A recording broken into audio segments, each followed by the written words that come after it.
My name is Mark Fratto, and I'm the voice of the Washington Commanders at FedEx Field. You're listening to the Command This podcast with Steve, Dev, and Phil.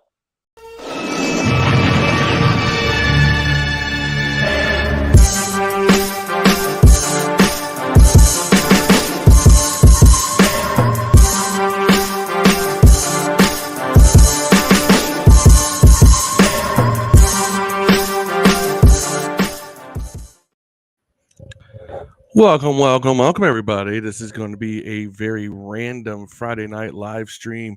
Just figured I'd get on here and we could just shoot shit, giving you some of that extra content. And want to talk. If you want to talk football, we talk football, talk music, talk whatever. I see Terrence is already in the chat. I know I sprung this on everybody out of nowhere. Happy holidays to you, Terrence. Hope you're enjoying your Friday night. But this is going to be just me bullshitting with y'all about whatever.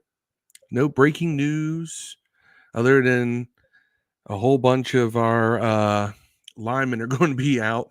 Apparently Leno's going to be out on Sunday. Brian Robinson's going to be out on Sunday. I was actually looking at this. There were some questionables, but there was definitely here. Tyler Larson's out on Sunday, so your starting center and your starting left tackle are both out on Sunday, as well as your starting running back. Also, Percy Butler is questionable with an illness. But good God, man, Sam's going to be running for his life behind facing that Jets defense the way it's looking right now. It's going to be crazy. So, getting everything caught up here in the comments. Alan Hester says, "Hi guys, Merry Christmas to you all. Merry Christmas to you too, Alan. Glad you could be here." Todd Samuel said, "Watch Rivera sit Sam." Nah. Why? What's the goal?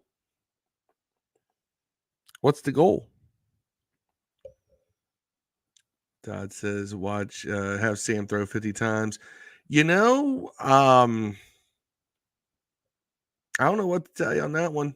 I mean, what's the difference between that and how we normally go, right?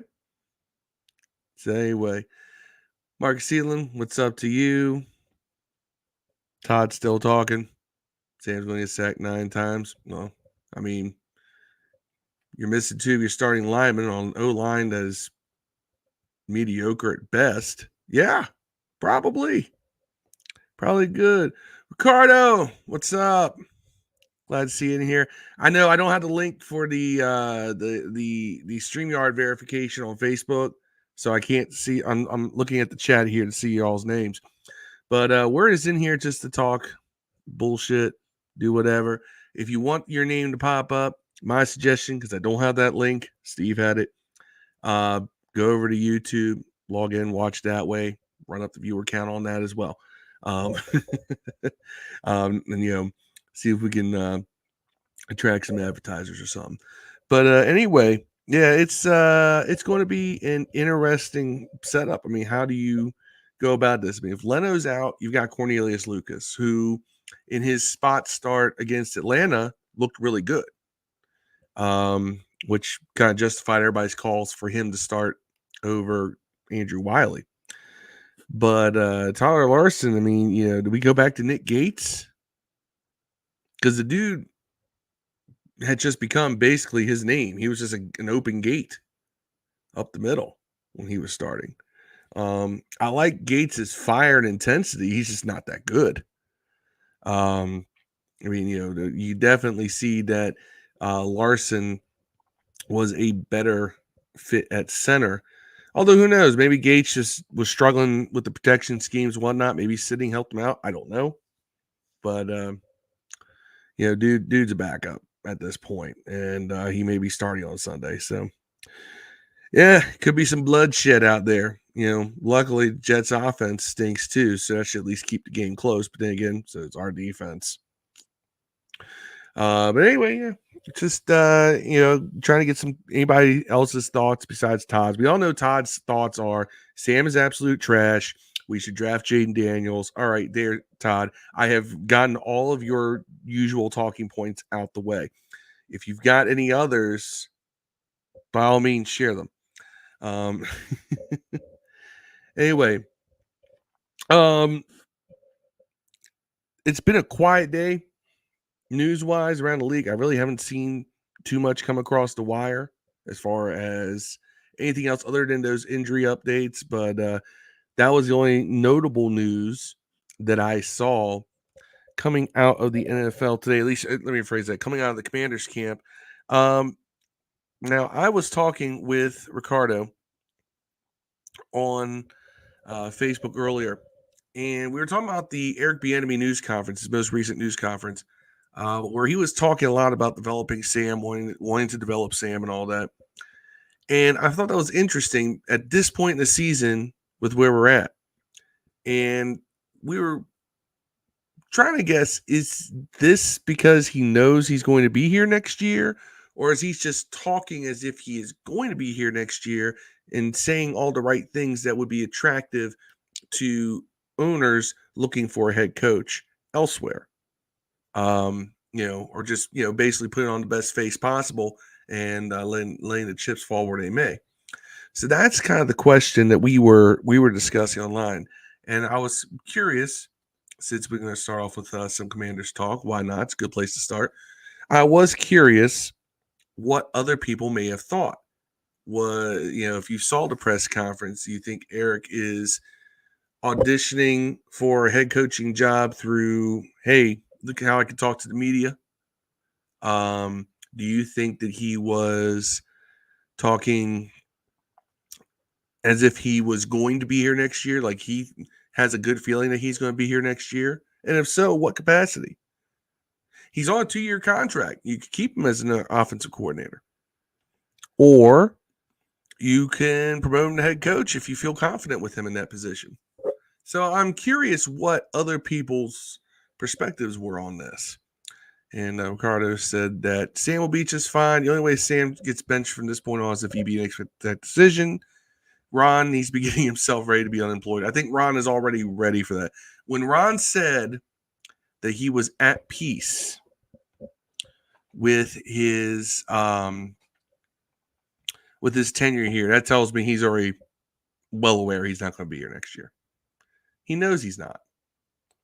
If he expected he was going to be here, Ron would not be talking the way he does. Ron would not be firing Jack Del Rio in midseason either. I don't think that would have happened either. I think that he would have gone about that a different way as well. But I think Ron knew it's about up. And he was giving Jack some extra time to kind of, I guess, fill out his resume for his next job, wherever it may be. Who knows? Now, the other interesting bit of future head coach talk is that now I'm going to give Todd Samuel, who I'm always dragging on this podcast, a little bit of credit. Todd mentioned the rumor that Ben Johnson wants $15 million a year. I had not seen that when he mentioned that. And I said, I haven't heard anything about that. And then the report came out, I saw it this morning. Ben Johnson, the Lions offensive coordinator, is apparently wanting $15 million a year. $15 million a year to be a head coach somewhere. Now, I don't know what Ron Rivera's contract is. I don't know how much Ron is making per year. And I can, give that a look and see. But I don't know if that's even reasonable. And I'm using Ron. Using Ron's contract as kind of a baseline here. And according to Pro Football Network, Rivera is getting $8.5 million a year.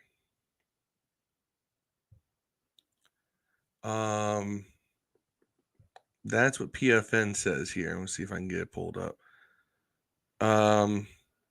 This was on October 5th. This was reported that he makes $8.5 million a year, which is right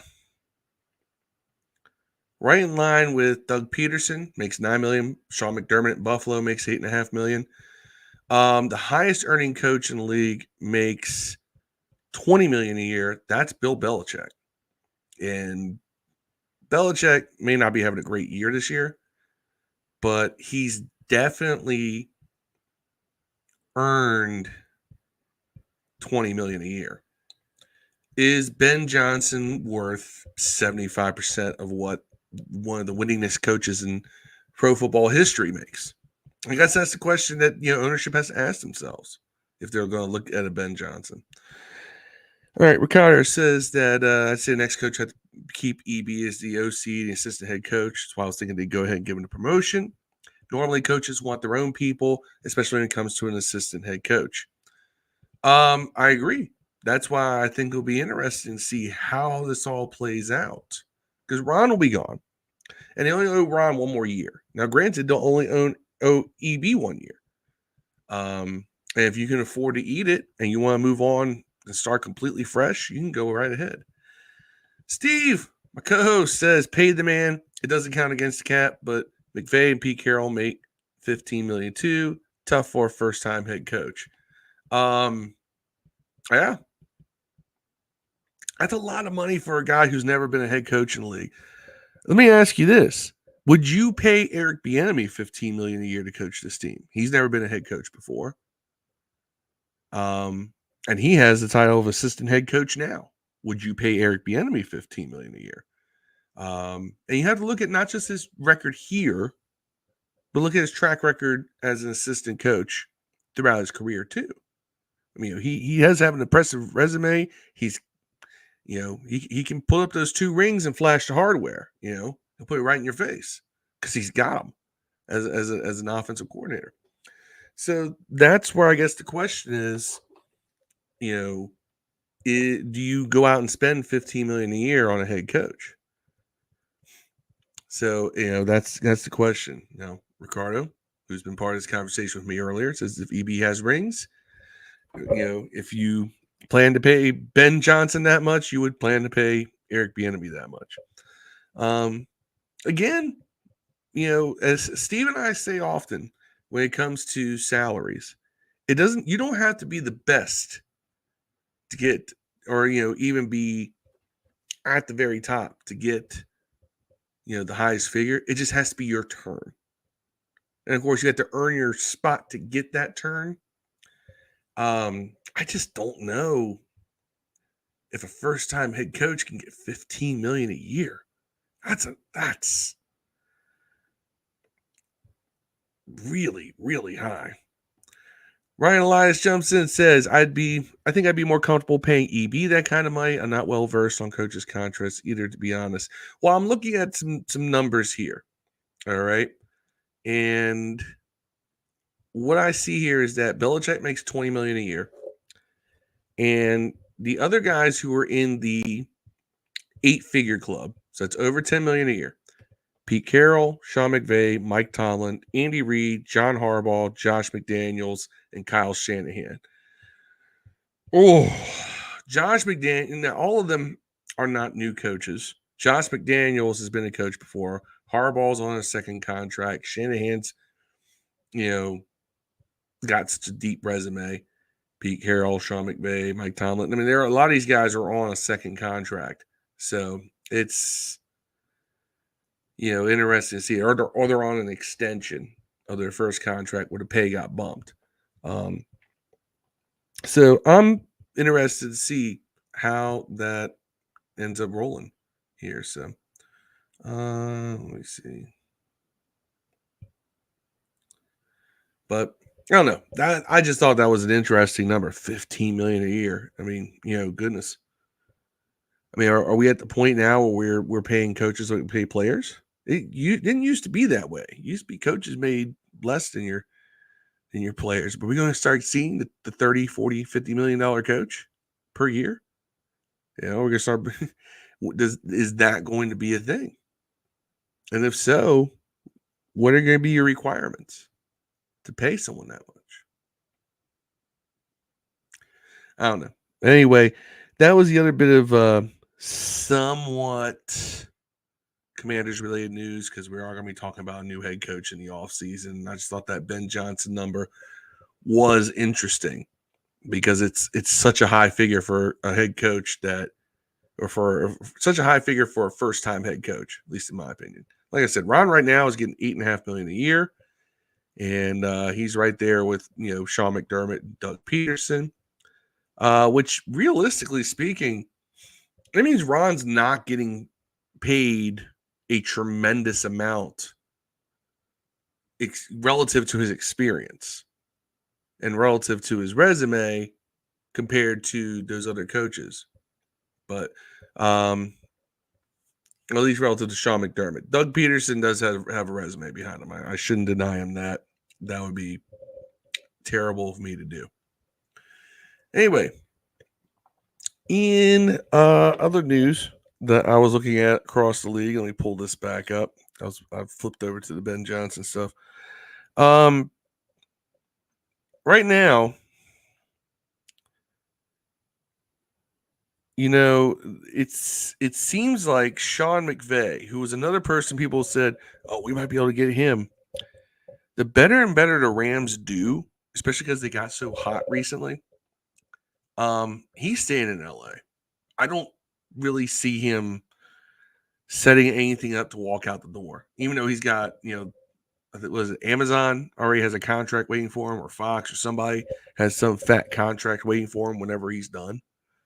I just think that right now, with him already making 8 figures and he's kind of bounced back as far as, bringing the Rams back, I think Sean McVay is going to end up staying in Los Angeles, And I don't blame him. Weather's a lot better out there. Weather's definitely a lot better out there than it is in D.C., So just my thoughts on that. But and Ricardo points out that he thinks it's interesting that first-time head coach, and he's not even a head coach yet, a potential first-time head coach. He may not be a head coach next year, but making hefty demands as far as salaries, and Ben only has 2 seasons under his belt as offensive coordinator. Yeah, absolutely. 2 seasons under his belt as offensive coordinator, and he's gonna say, "Oh, I'm gonna be a head coach. You gotta pay me up there, in that top 8 figure. I gotta be one of the 8 highest paid coaches in the league." I don't know how I feel about that. I mean, look, secure your bag, get your money, but don't make demands that no one's gonna follow up on, or else you're gonna have to start shooting those hostages. Just my thoughts on that. Marcus Seeland says that Sean McVay is going to get a young quarterback groom under Matt Stafford. Very possible. Says the Rams will be drafting in the lower half of the draft if things continue the way they are. Did they go after like a Drake May or somebody like that? And somebody tall, big arm QB that can stand in the pocket. Because that's what Matt Stafford does. That's what Jared Goff did. Ricardo points out they have a state-of-the-art stadium. I'd stay in LA too. You can put a state in. Here's the thing. The only reason I'd stay out of California is strictly for tax purposes. So, I'd live in Virginia too, relative to LA, relative to living out in LA. But you can put a state-of-the-art stadium here in DC. That helps, but then I think that's the only way you can really sell people on money, instead of going to some place like a New York or a California, where you have astronomical tax rates. I mean, that's a big selling point is, hey, come here. You can keep more of we'll pay you money. You'll keep more of it. and we're building a new stadium in a couple of years, and we're spending $40 million to upgrade the current one so it's not a complete decrepit hulk. So, yeah, that is something to consider as well. One other thing I was going to look at, just for numbers purposes, is Eric Bieniemy, right? His current contract. Let me see if I can get the numbers on that, because he did get a pay raise coming from Kansas City to here, because he got the assistant. Let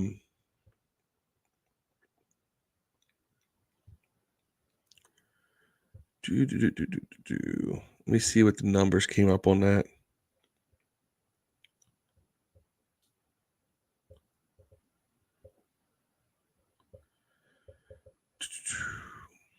The number I keep seeing around here, it's not really like hard. It's not really solid, but it looks like it's about 2.5 million. So, I mean, EB is going to get a bag wherever he goes from here on out.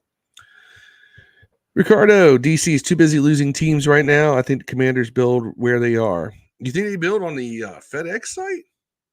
See, I think they move this a little differently.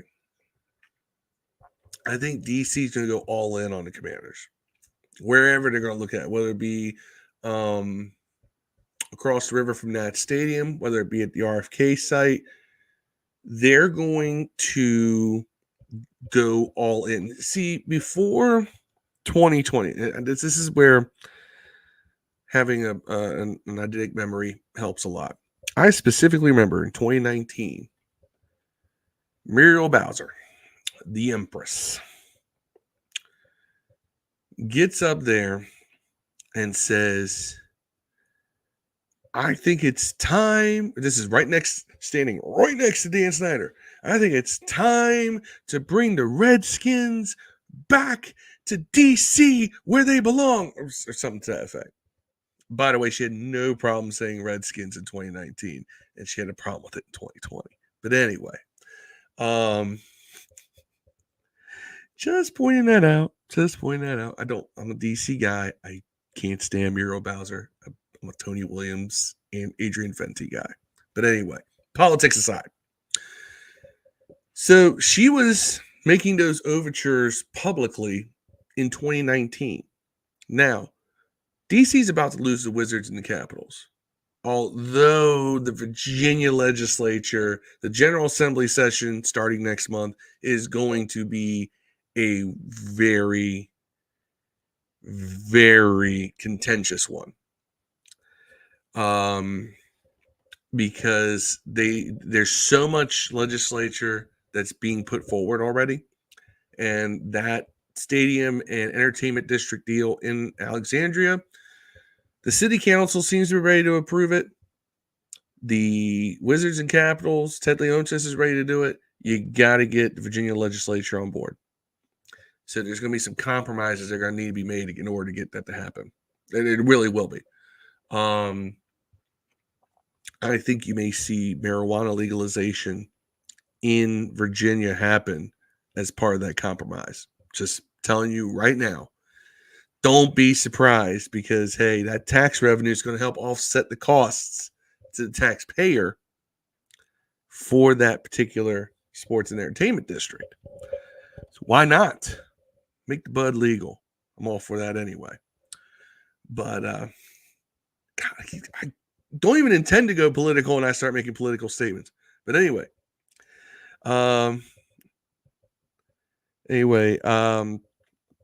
Ricardo said, Muriel Bowser said that about keeping the Redskins in DC, bringing the Redskins back to DC, and she forgot to keep the teams she already had. They're not losing the Mystics. The Mystics are going to move to Capital One, which means they built that whole arena over at St. Elizabeth's, that 4,500 seat arena over there. It's a nice arena, by the way, where the G League team plays, or the Go-Go plays, and the Mystics play. And they're going to move them to Capital One. So what do you do with now? Now the city is stuck with a 4,500 seat arena, and what do you do with it? than at St. Elizabeth. For those of you not in the DC area, if you don't know about St. Elizabeth, look it up. So that's that. I don't know what you're going to do with that, but apparently they're going to move the Mystics and the Go-Go over to Capital One. Now you got an empty arena that I don't know. They held a pretty awesome AEW event last year. And of course, most of those happened at Cap One too. A lot of that's going to go down to Virginia as well, though. Brand new stadium, brand new arena, basketball, hockey arena. You kidding me? All the concerts go there. The big concerts are going to go there. The your professional wrestling events going to go there. All that stuff. Your all that's going to go to Virginia too. They're going to want to go to where it is. Sports betting is not legal in Virginia, so that's probably going to be another issue brought about as well. It should be. I put it this way. Now, where I am, there's no casinos in Virginia that I'm aware of. But you have Charlestown up in West Virginia. You've got MGM Grand over by National Harbor. You got Maryland Live. You've got, all those. So there's a number of casinos generating money all throughout the DMV. None are in Virginia. So I would say that sports betting becoming legal in Virginia is probably heavily on the table. I don't think Ted Leonsis would move without that being a strong consideration or something that's tied into funding for it. Yep. That arena belongs to the Go-Go now. No, Capital One belongs to the Go-Go now. Go figure. Yeah, over in Japan. What's up? Good to see you. My man, Kurt Cabot. This is the A1 from way back. Says talking about National Harbor. Yeah, that's what I'm talking about. MGM Grand, but that's in Maryland. See, they don't have any in Virginia. So Virginia is Virginia is missing out on all this gambling revenue and so forth, sports betting and all that. And it's a shame too because it's fun. It's fun to go to a casino. So, yeah, what's up, dude? This is how you know Kurt knows me because we can go gambling at Vixen's. Vixen's is a strip club that unfortunately due to COVID is now closed. There's a strip club up in West Virginia. And before you make jokes about strip clubs in West Virginia, everybody, all the girls that worked there lived in like Ashburn. And they just commuted up Route 9.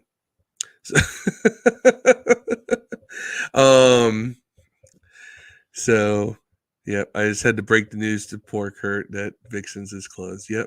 There's one club in Martinsburg open. It's called Lust. Wasn't even around when you were here, buddy. But anyway, so now we're talking about sports betting and strip clubs. We started talking about injury reports. So that tells you how these live streams can go. But I was looking at different news and notes from the league and so forth, from the team. I'm really, really curious as to how we go about the rest of the season as far as I think they're going to play Sam. There's no reason not to play Sam just because of the fact that let's face it, Sam, if you want to develop the kid, you got to play him. If you think he's terrible and you want your best shot at a low round or a higher draft pick, it would be higher in the draft. Again, you're playing. There's no, unless you think that Jacoby is a better answer and you want to win the rest of the games, there's no reason to sit Sam. So yeah, that's the thing. I want to see him develop. I want to see what they did the last 3 games. I mean, look, you can tell there's a lot of checking out going on right now. So we'll see. Maybe he's just putting Jacoby in that Rams game, which is kind of kind of a wake up call to everybody. Nobody's above reproach, including the young QB we're trying to develop. Nothing else kind of wakes everybody up. We'll see. But Ryan Elias says, yeah, Vixens is closed. That's right, Ryan. You're up in that area. Vixens is closed. He knows all about the baddies at Vixens. Let me tell you something, Ryan. Me, Kurt, a couple of our friends, we were regulars up there back in the day. Regulars back in the day. So yeah, we know all about the baddies up at Vixens. But Kurt pointed out that if you want to build a team, the players got to be longer than a year. Yeah, they got to last longer. There is no 1 year magic playoff fix for the Commanders. There are exceptions. I don't believe that you can, turn a team around in 1 year. There are exceptions, but it's generally not a rule. I think you have skill position players that you can run with. You just got to build the trenches. And then you got to rebuild on defensive line, too. You need an edge rusher now. I like KJ Henry. I might like Andre Jones. I haven't gone one way or the other on him yet, but he does things that I see that I like, and then he disappears. So, but Hill is not somebody who you can just keep in there as say, oh, well, he'd just be a solid starter. I don't see that with him either. So, yeah, we got to look at edge rusher too. We're definitely creating some deals with that. Mark Seeland, everyone talking about getting a tackle in the second round. Guess what? Tyron Smith is out Sunday, and Kansas City Chiefs tackles are horrible. If we don't get one in the first round, we will miss out. There's a lot of truth to that, and I'm going to tell you why. And this is why I lean that way as well. Now, I may change my mind depending upon the coaching and front office carousel that may happen in January. But there's not a lot of tackles that are going to be in free agency. There's 4 of them. We showed this on the podcast last night. 4 tackles are going to be in free agency, and one of them is Cornelius Lucas, who's already on this team. And after the first round projections at tackle, it gets a little slim as far as your pickings in the draft. So that's something you have to evaluate too. Is you can't say, well, we'll get one in the draft. Well, may not be one worth getting in the draft. Because we have all these developmental guys that we've drafted. Ron likes to draft projects, and I can't stand that. I mean, it's like if we had a better track record developing these guys, I wouldn't mind it so much. But it is what it is. We got Stromberg, we got Braden Daniels. We got all these guys that we drafted, and I don't think they're going to be going anywhere. But I'm definitely thinking we're going to have to probably look at the offensive line high in the draft as well. Let me flip back here. Mark Seeland says he's going to go see Iron Claw next week. You're a big Von Erich fan. That's awesome. I'm going to go see it tomorrow. Going with some buddies to go see that movie. If you're not aware, A24 Films is notable indie studio. Great for directors. Had a real good run with horror movies for a while, but then they've started branching out and other things. They're doing a movie called Iron Claw. Came out today. And it is the story of the Von Erich family, the Von Erich wrestling family.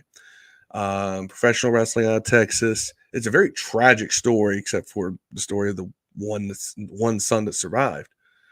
I'm not going to give away the whole story, but Zac Efron is going to be in the movie. If you're a wrestling fan, MJF plays Lance Von Erich, who is the one Von Erich that was not an actual member of the family. It's going to be, I think it's going to be a really good movie. I'm already hearing it's got an 89% critic rating on Rotten Tomatoes. And I'm hearing like people saying that this could be an Oscar contender, which would be nice that somebody who grew up a professional wrestling fan that now I have will have seen 2 movies potentially in my lifetime that were related to pro wrestling and that were Oscar contenders, because The Wrestler was as well. And honestly, I thought it should have won, but it didn't. Oh well. Ian points out A24 just did Rebel Moon. Yep. Which I know, I believe Dev, I think, watched that last night. I don't know. I remember even talking about it. Point out that Chavo Guerrero trained the actors for movies. Didn't he help make film? I believe he had. I think Chavo. It's Chavo Guerrero Jr. Just to be accurate, not Chavi. No, it's Chavito, basically. Chavo was the guy who pretty much coordinated, trained these guys how to work in the ring so they could at least make it be believable. And that whole Dallas territory, if you know anything about professional wrestling, WCCW, World Class Championship Wrestling, was one of the innovators in how wrestling is presented on TV now. If you go back and watch their stuff from the early 80s, it looks well ahead of its time. I mean, I'm not saying it looks, HD and beautiful with all the pyrotechnics, but just the way that everything's presented in the ring, it was ahead of its time. Now, Keith Mitchell and all those guys had a part of it, and Keith Mitchell actually worked for TNA and then AEW as well. So, yeah, these are the things I just pick up along the way. But Ricardo, getting back to the line talk, says bring Fashanu home or get Alt. I don't see why not. I mean, you could go one of many different ways with that. We could go Fashanu or Alt, trade back into the first round and get a quarterback, or vice versa. You get a quarterback and you trade back into the first round and get a lineman. And that's if you want to go the route of drafting a quarterback. That's if you want to do that. If you want to stick with Sam, you build everything around him. You got $90 million. Wherever you can get talent, get it. But you have to go. You have to know where your talent pools are deep and where they aren't. If you have talent pools that aren't deep, you gotta aim for that top part. And unfortunately, just offensive tackle, whether you go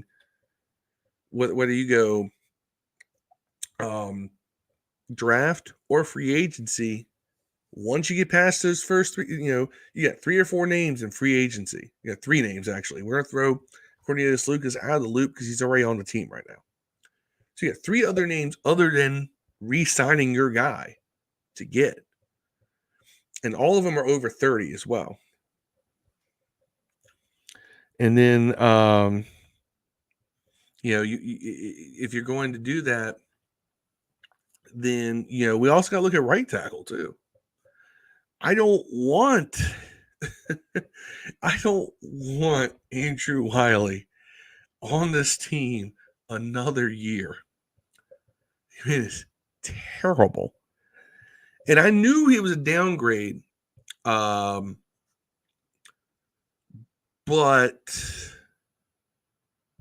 I also thought, well, he did play with Eric Bieniemy. Maybe it's a case of he's a better fit for whatever blocking schemes Bieniemy wants to run. That's why they're bringing in a Kansas City right tackle. But that turned out to be wrong. And I will say this: I have a tendency when coaches bring in their guys, all right, I have a tendency to give them the benefit of the doubt, right? Because history tells us coaches bring in cast-offs to fit their system. It can work. Gibbs did that. Gibbs made a career out of getting guys late in the draft or getting guys who've been cut by multiple teams and making them work, right?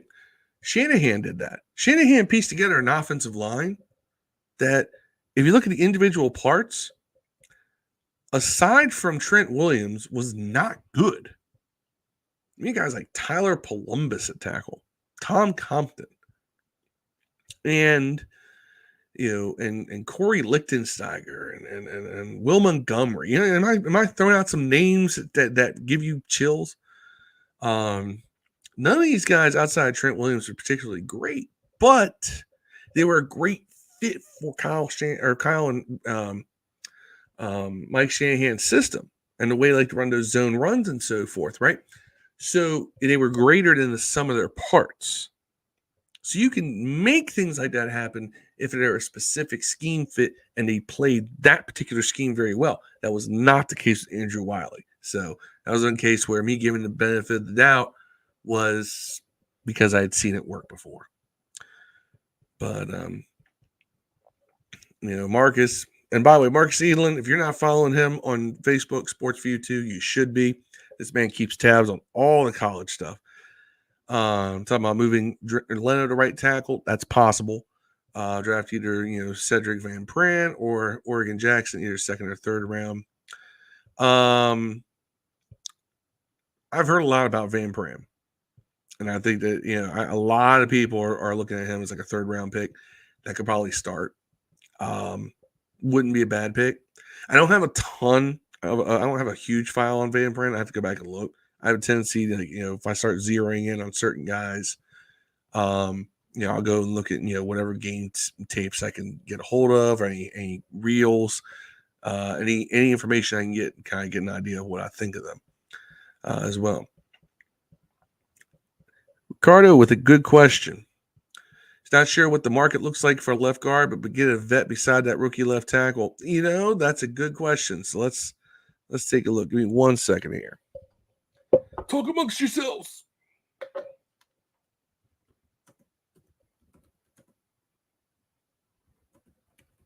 Let's go to Spot Track. Get out of here. I don't want your newsletter.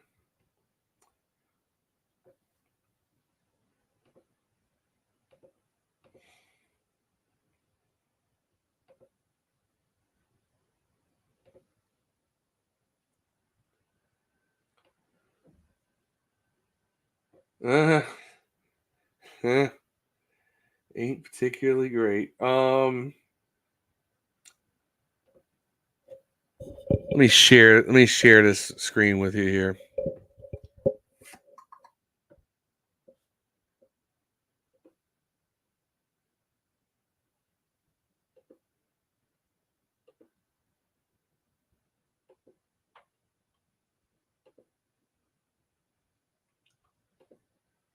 All right.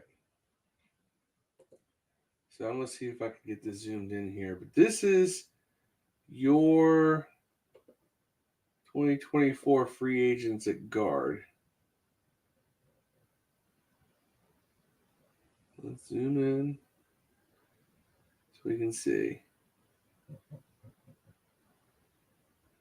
So you got Andrews Pete, Kevin Zeitler, Connor Williams. I wanted Zeitler back when he was a rookie. I wanted to draft him. Connor Williams, who's a center as well. Lucas Patrick, Phil Haynes, Dan Feeney. It's not a particularly stunning class of free agents. And nobody outside of Pete and Zeitler really jump out at me. God, this is not a good class. I had to look at the draft class for guards. I'm not going to lie. I have not given that as much of a look as I've given other positions as well. But nonetheless,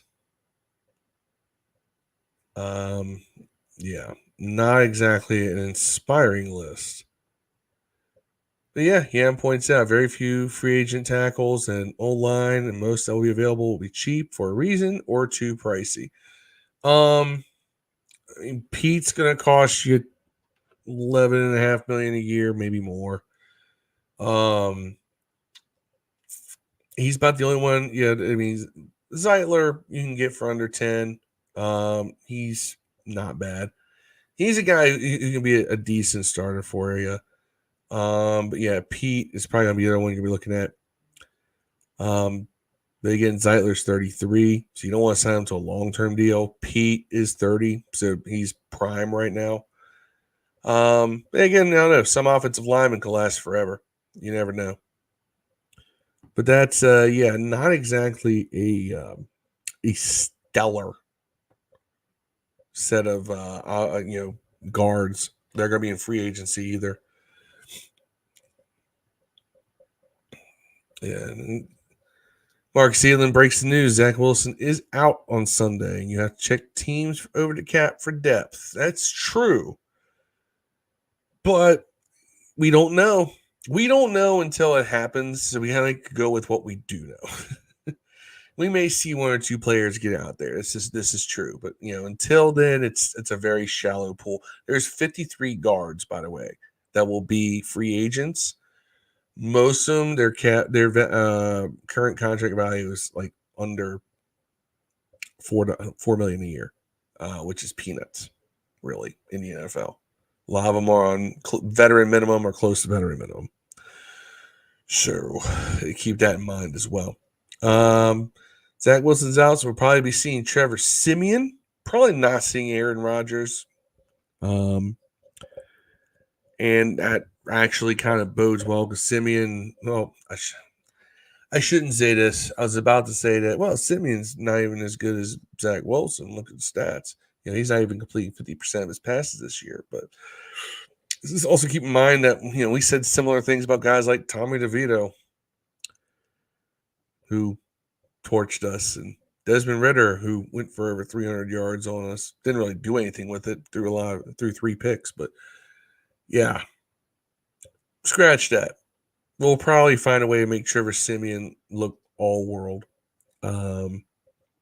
against us as well. So who knows? I mean, he is not as good as Zach Wilson. And Zach Wilson has not exactly been performing up to the standards of a number 2 draft pick. In fact, that whole 2021 draft class of quarterbacks is why I just don't immediately jump to draft a quarterback. I got to look at these guys a little bit closer before I jump on any kind of a wagon like that. And if I do, I'm going to be jumping on a specific one. Because I said before the 2021 draft, I'll repeat this ad nauseum if you've heard this already, the only one that I thought was potentially worth a damn was Trevor Lawrence, and I had questions about him. I didn't know if he was that guy. First year, he definitely wasn't. Second year, we thought he was. This year, we think he is, but yeah, not so sure on old Trevor Lawrence. So we'll see. We'll see how that goes. Anyway, anything else we got going on? We're talking football. We're talking strip clubs. We're talking sports betting. We're talking stadiums in and out of D.C. We're talking about legalizing weed. We're talking about how Muriel Bowser is a terrible mayor for D.C. What else you want to bring to the table? Consider this like open phone line Friday or something to that effect. Open phone line Friday, but instead of phone lines, you can chat with me. Or if you want to join live, let me know. I might bring you on stream. We'll see.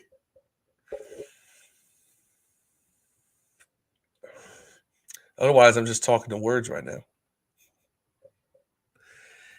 Anyway, I will say this. I spent 20 minutes searching my house for a lighter that I know I have in this room somewhere. Could not find it.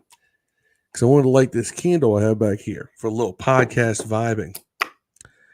This candle I have here says "Feel the Power" on it.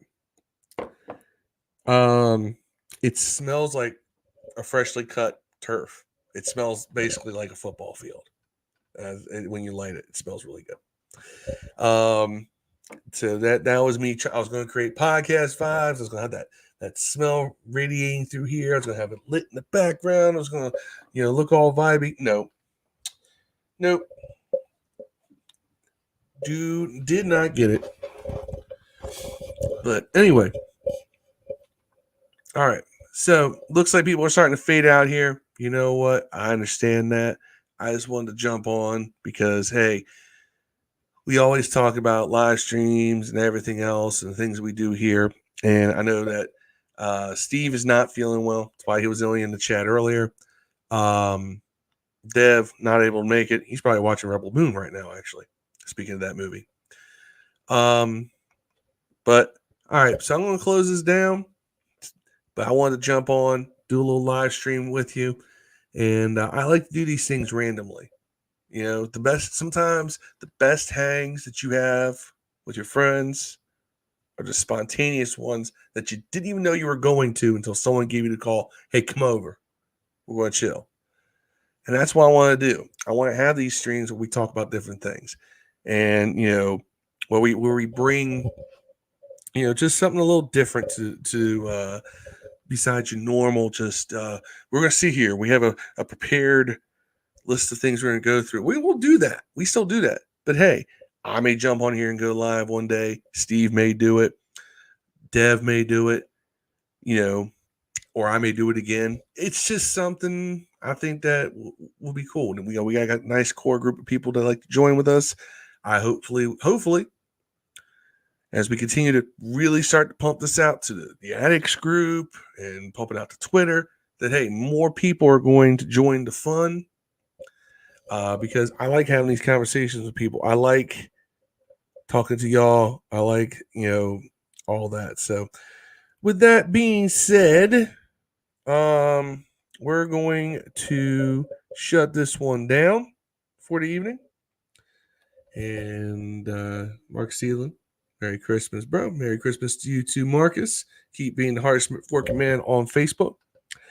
And we will see you all Tuesday. Till then, peace. Inhale. We out.